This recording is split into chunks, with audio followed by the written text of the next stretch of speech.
Good morning mga kainil. Luto tayo ng mani. Ayan, sa ating papak-papak.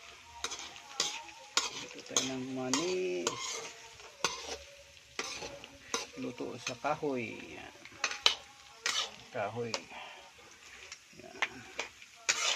Luto natin sa kahoy ang mani. Maning luto sa kahoy.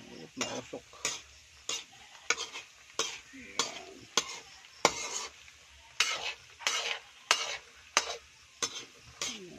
Kainil, luto tayo ng mani. Please subscribe my channel.